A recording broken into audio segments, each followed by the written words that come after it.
There are few things in life more surreal than sipping coffee on your porch, watching the sunrise, only to have a mud-covered ATV roar across your private pasture and nearly collide with your prized goat.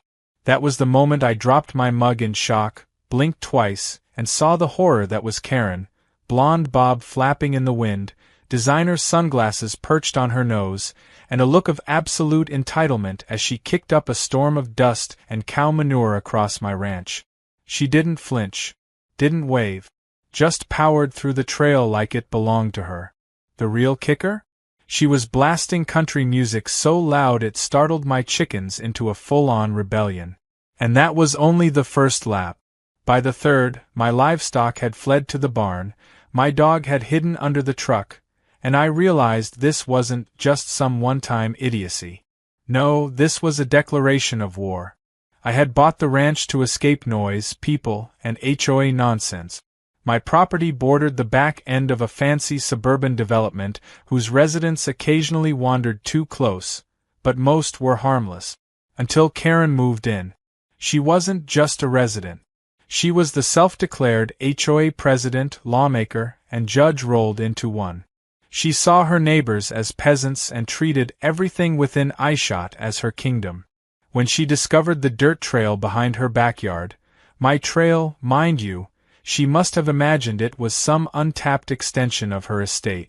And without so much as a knock on my door, she began using it. That first day, I gave her the benefit of the doubt. Maybe she didn't know. So I calmly walked up to the edge of her property, knocked, and greeted her politely. She barely cracked the door and peered out like I was trying to sell vacuum cleaners.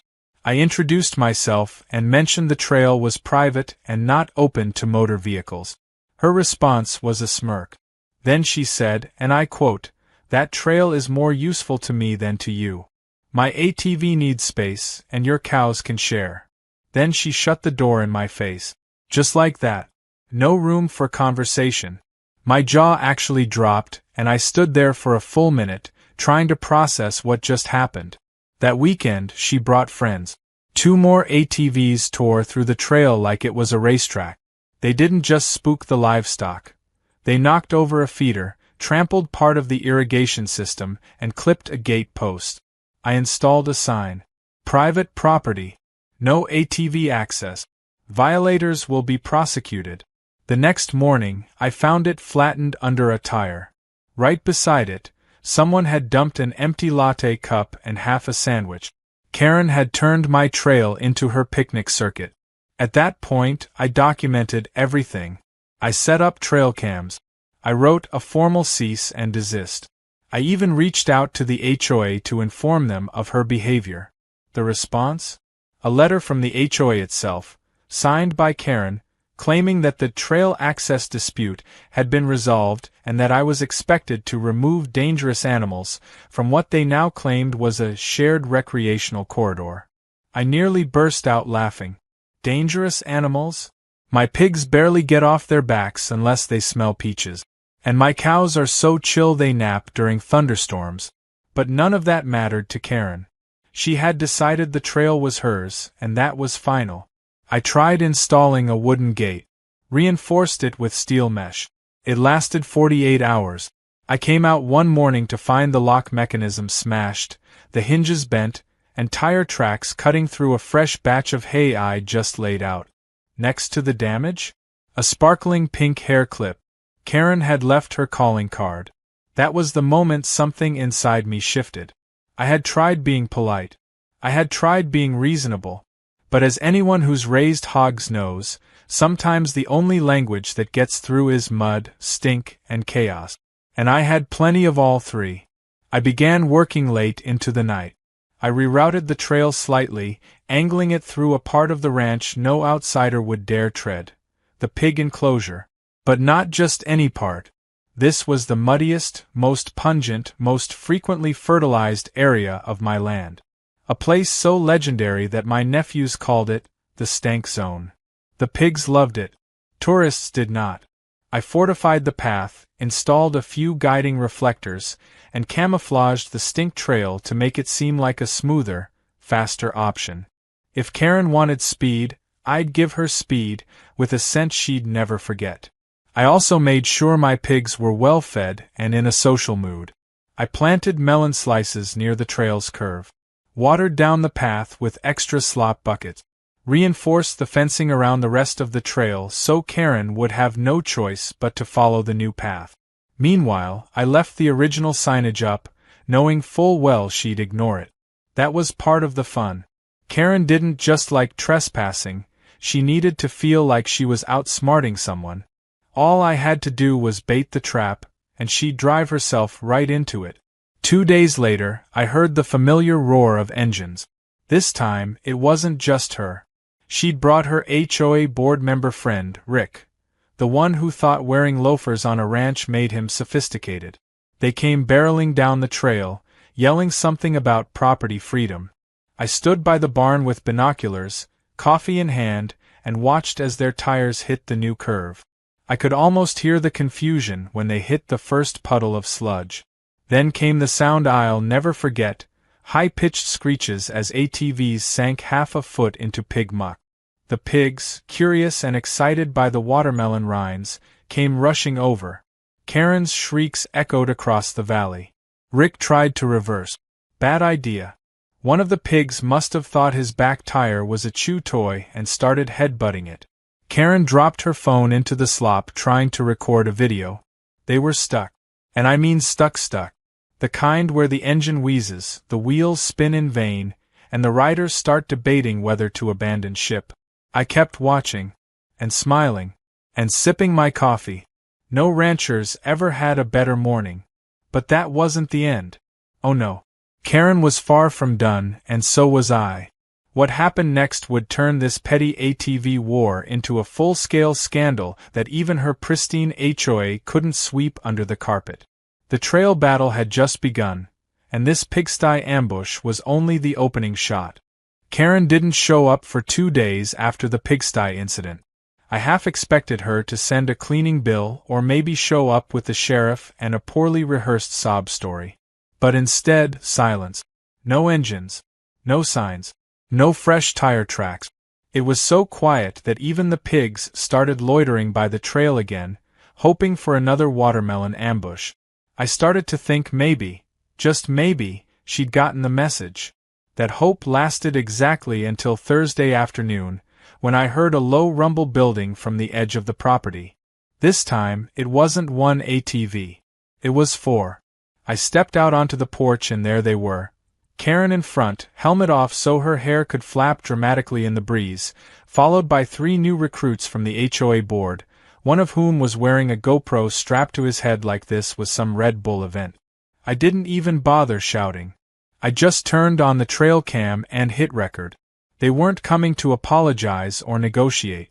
They were doubling down. Karen had even installed little decorative flags on the back of the ATVs. Pink ones, with the HOA's logo on them like this was some sort of entitled cavalry charge. They didn't use the main trail anymore.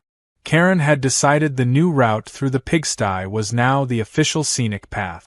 She posted about it on the HOA Facebook group, complete with a bragging caption about her adventurous spirit and a picture of her caked in mud, smiling like a reality TV contestant.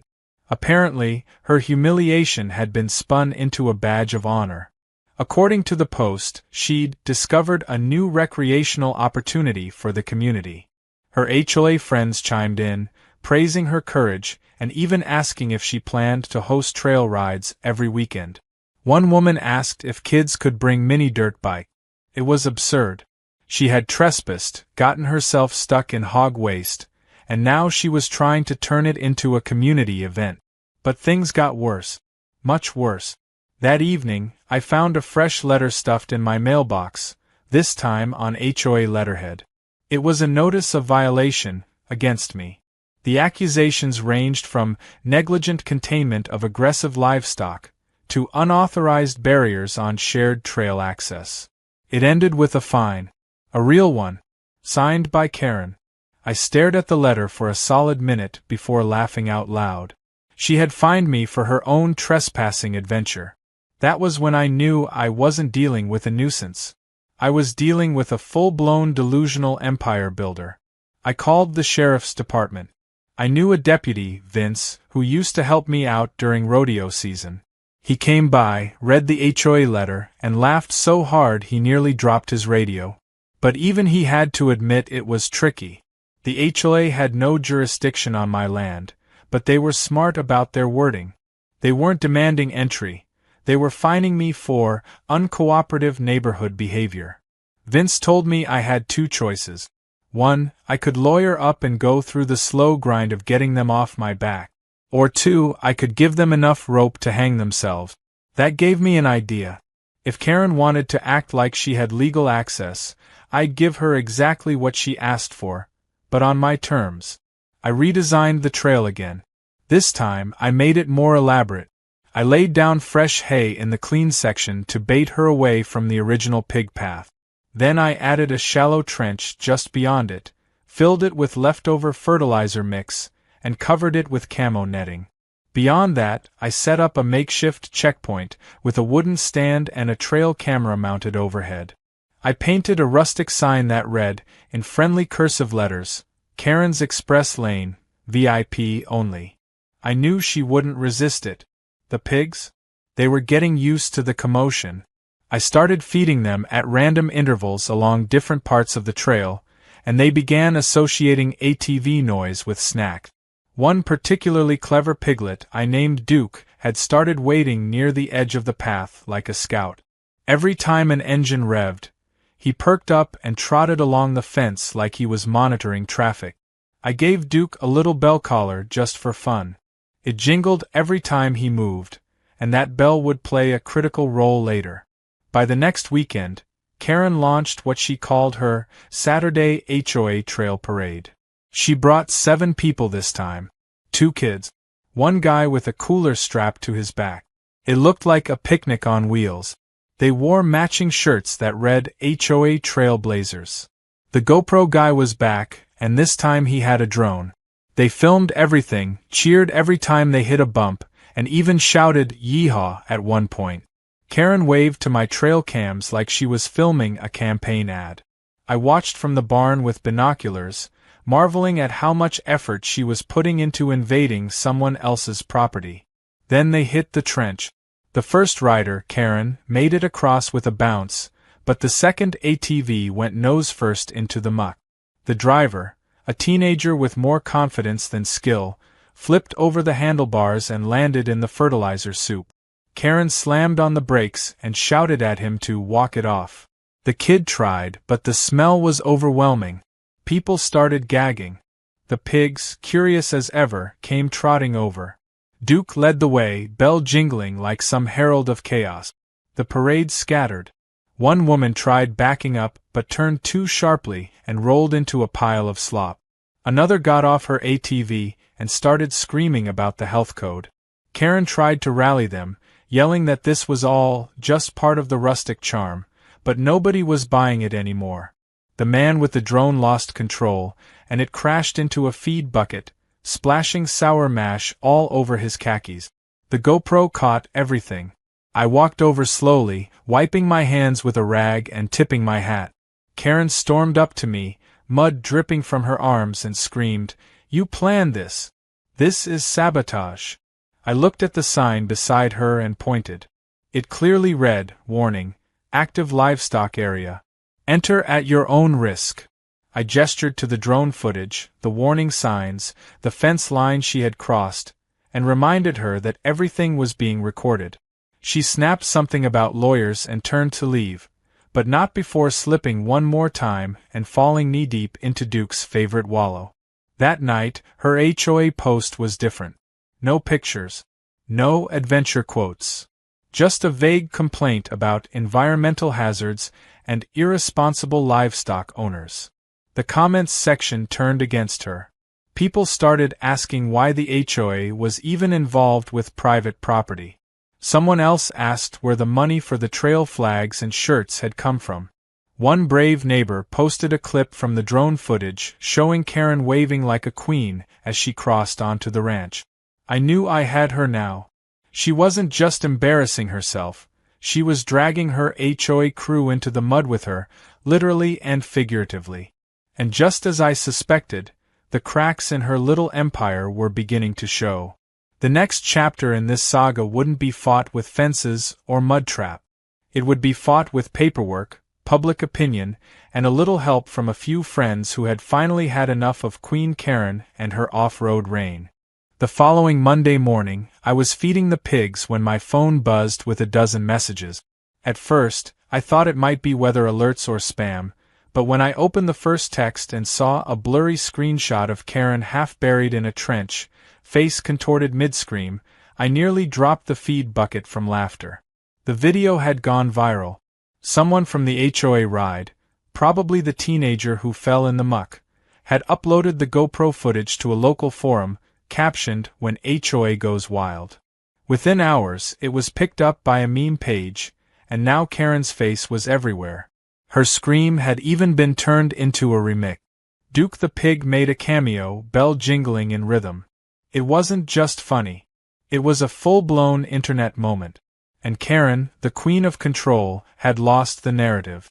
But instead of laying low and licking her wounds like any reasonable person, she launched a counterattack. By noon, she'd posted a new HOA bulletin claiming she had suffered deliberate targeting on a public trail, and that biological hazards had been intentionally placed to harass community members. She announced a temporary HOA investigation committee, staffed entirely by her, and demanded that all trail-related grievances be sent directly to her inbox. She also made a new rule. All community outdoor events involving ATVs, dirt bikes, or livestock must now be registered with the HOA. It was laughable, except for the fact that she was serious. Some residents began to crack. They were tired of the drama, but others were angry, especially those whose kids had ended up muddy and embarrassed. A few started asking public questions. Where was the proof that the trail was even HOA jurisdiction? Why were they using HOA funds to buy flags, shirts, and drone rentals? And most importantly, why was a pig named Duke more popular than their president? The HOA group chat turned into a battlefield. Karen responded with long-winded paragraphs about community rights, land access agreements that didn't exist, and a vague reference to a pending real estate annexation proposal. The more she wrote, the more unhinged it sounded. I stayed quiet, screenshotting everything. Later that day, I got a knock at the gate. I figured it might be the sheriff, maybe Vince again, but to my surprise, it was someone I didn't recognize at first. A man in his 50s, jeans dusty, boots scuffed, and an amused smile tucked under a handlebar mustache. He introduced himself as Gerald, the local vet, and said he was the guy who passed by during the first Pigsty fiasco and captured part of the chaos on his phone. He'd uploaded a short clip, mostly as a joke. But now, news reporters were calling him for interviews, and a local radio station even offered to bring him on air with the rancher whose pigs defend their land. He chuckled and said, "I figured I'd better come meet the Star General before this turns into a full-scale movie." We talked for a while, mostly laughing about how wild things had gotten. Gerald mentioned that public sentiment was shifting. The community was split between Karen loyalists and everyone else who was either entertained or horrified. He said if I wanted to really end this, now was the time to go on the offensive. He wasn't wrong. The tide had turned, and the more Karen talked, the more foolish she looked. But I didn't want revenge for the sake of revenge. I wanted peace, and I wanted my land respected. So I decided to escalate things in the calmest, most professional way possible.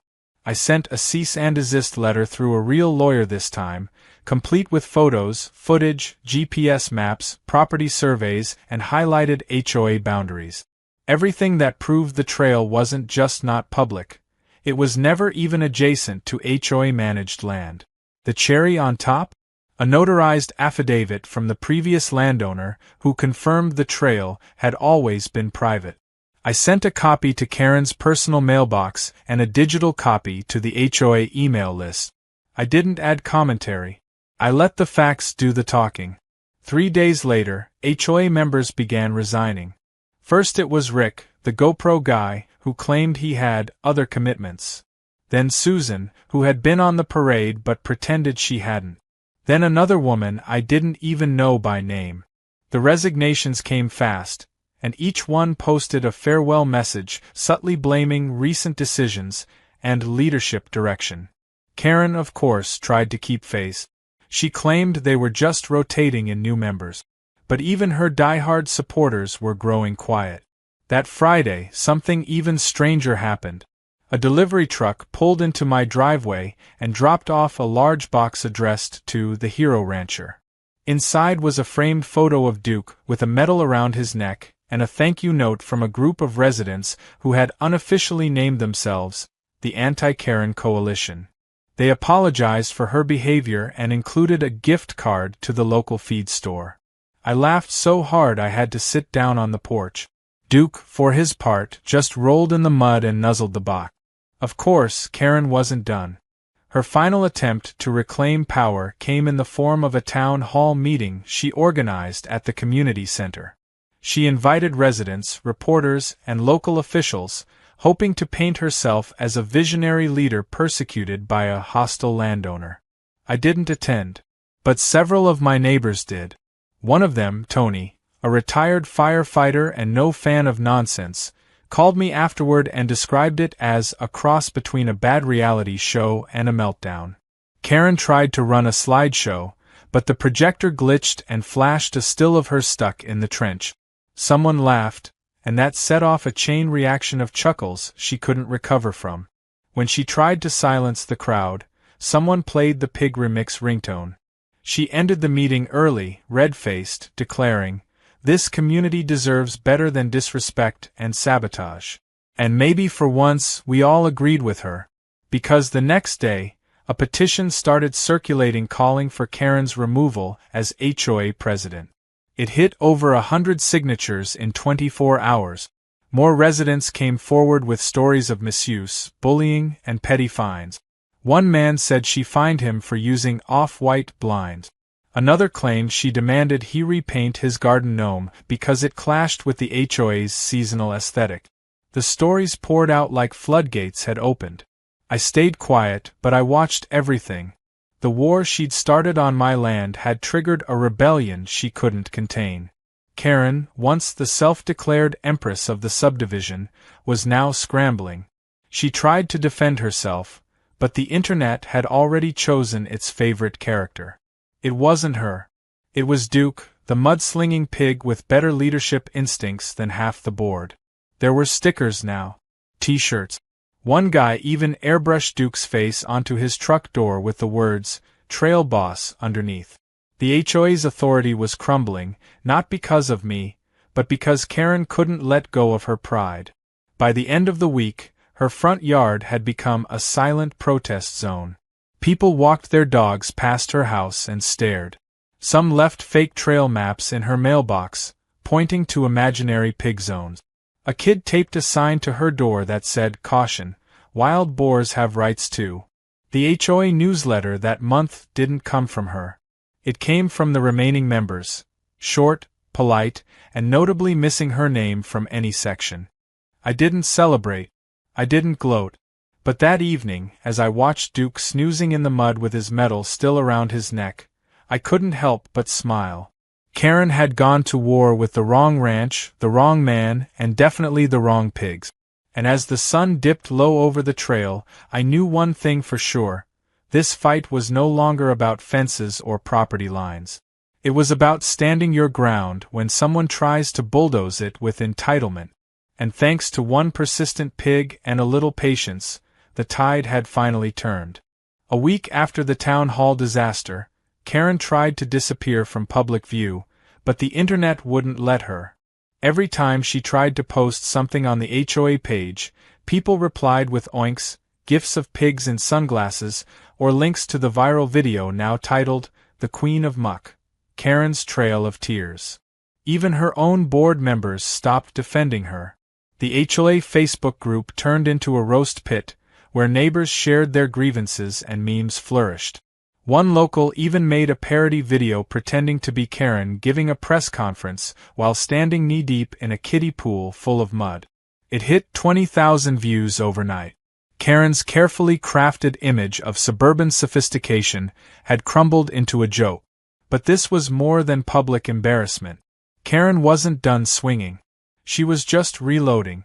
That became clear when I got served a legal notice at 6 a.m. on a Saturday.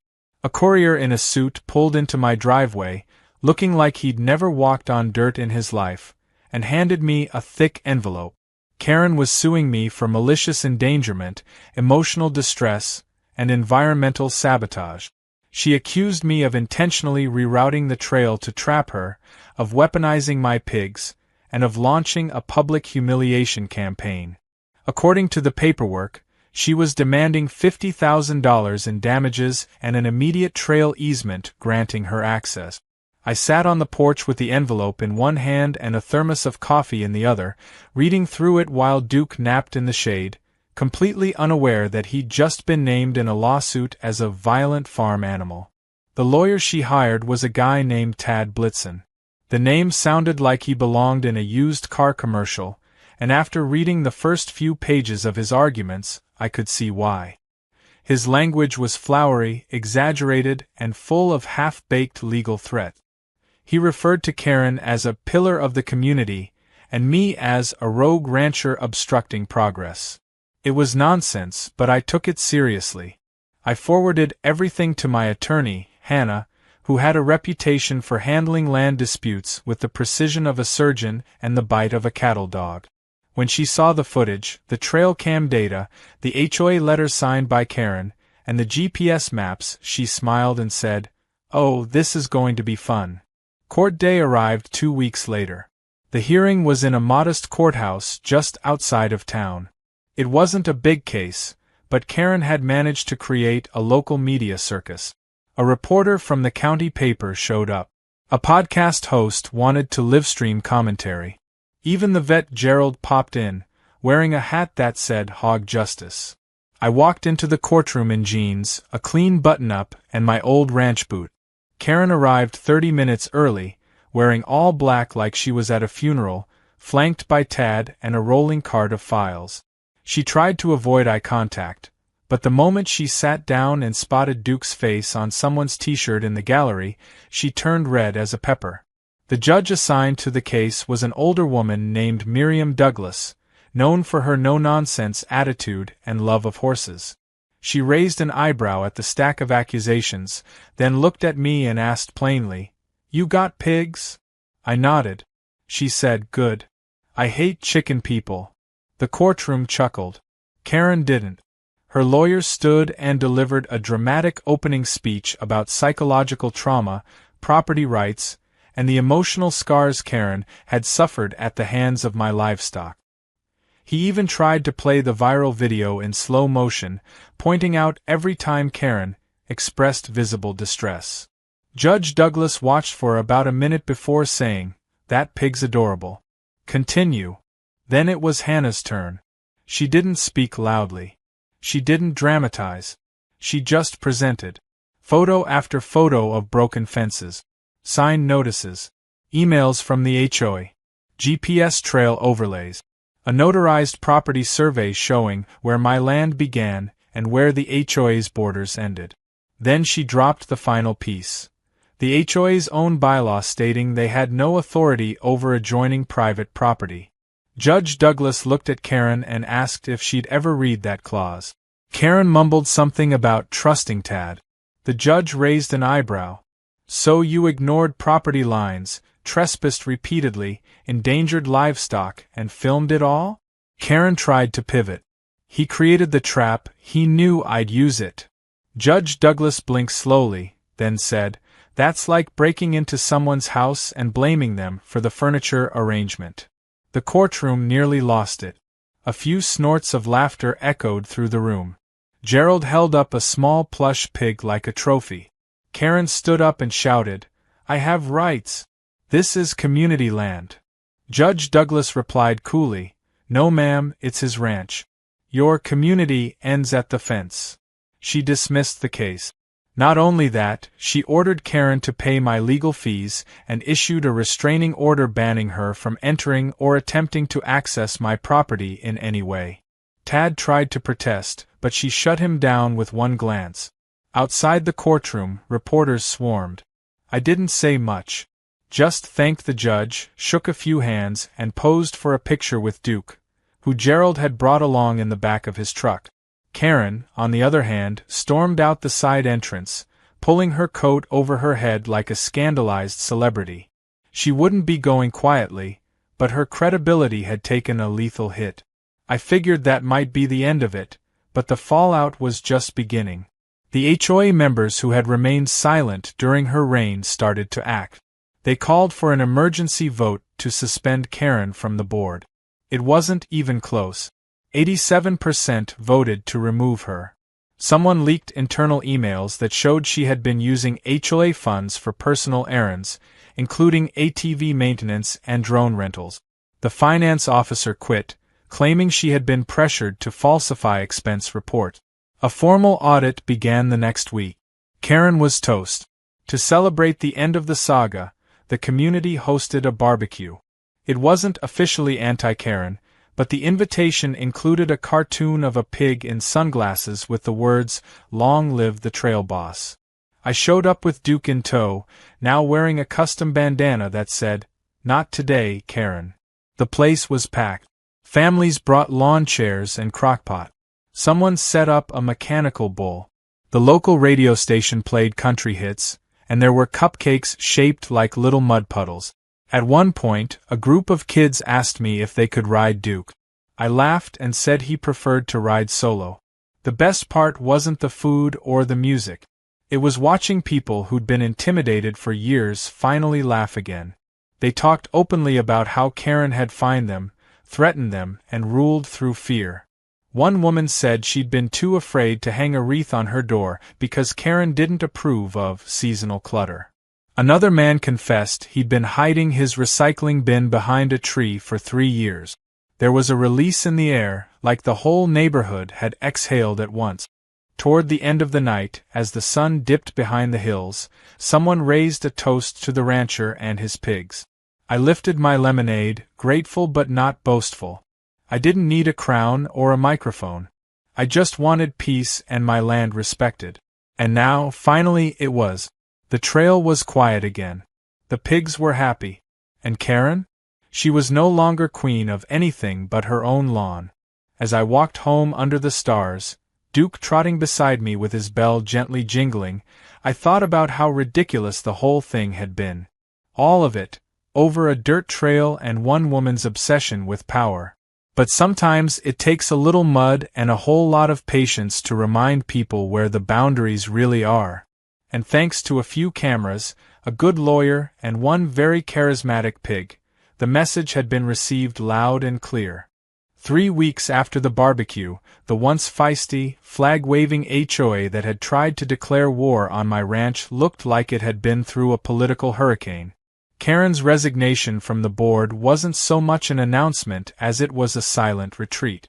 One day her name was plastered on every HOA email, and the next, it vanished without a trace.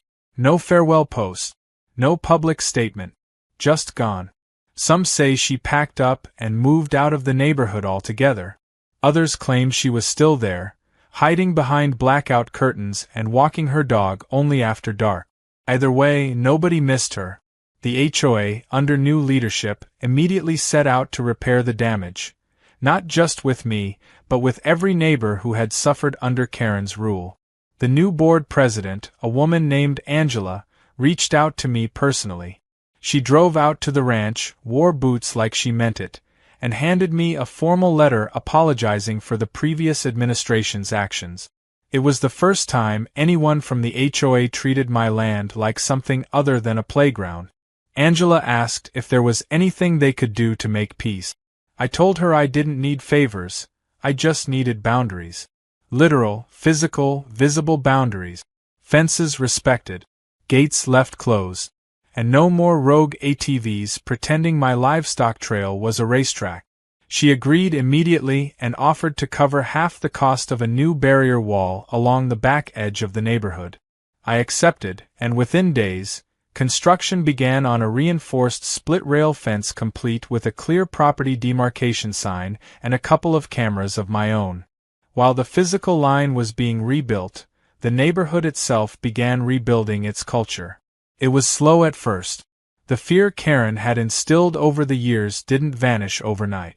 Some folks still tiptoed around HOA policies like they were landmines, but over time, things relaxed.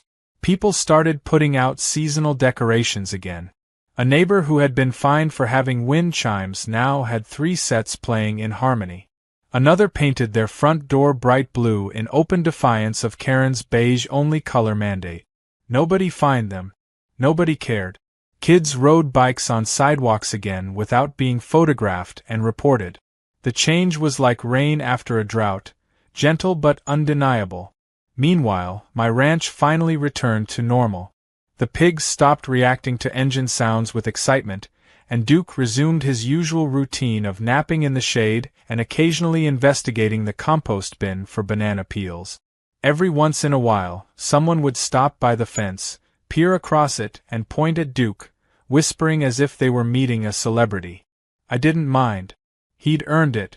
I even caught a reporter sneaking a photo once, trying to get a shot for a follow-up piece titled, "The Pig Who Dethroned the HOA Queen."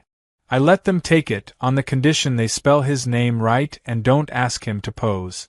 One Saturday morning, as I was repairing a loose board near the chicken coop, Angela returned. This time, she had a folder in her hand and a sheepish expression. She explained that during the HOA's internal audit, they'd discovered a stash of previously unfiled complaints Karen had hidden away. Dozens of them. Residents had submitted issues about her abuse of power, misuse of HOA funds, even complaints about her trespassing on other private property. Not just mine. Karen had buried them. The new board wanted to issue a public record correcting the narrative and clearing the names of anyone who'd ever been unfairly fined or penalized. She asked if I wanted to submit a statement. I told her I already had. The whole mess, from the trail to the courtroom, had been one long statement. But I appreciated the gesture. Angela nodded and admitted that most of the neighborhood was embarrassed.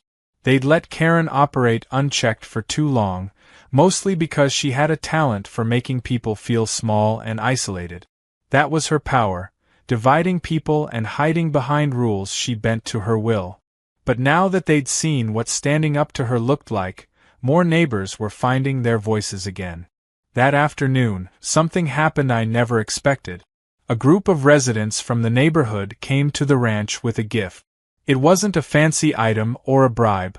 It was a handmade wooden sign carved with the words "Trail Boss Ranch." They'd etched a cartoon of Duke in the corner, complete with his little bell collar. It was simple, but meaningful.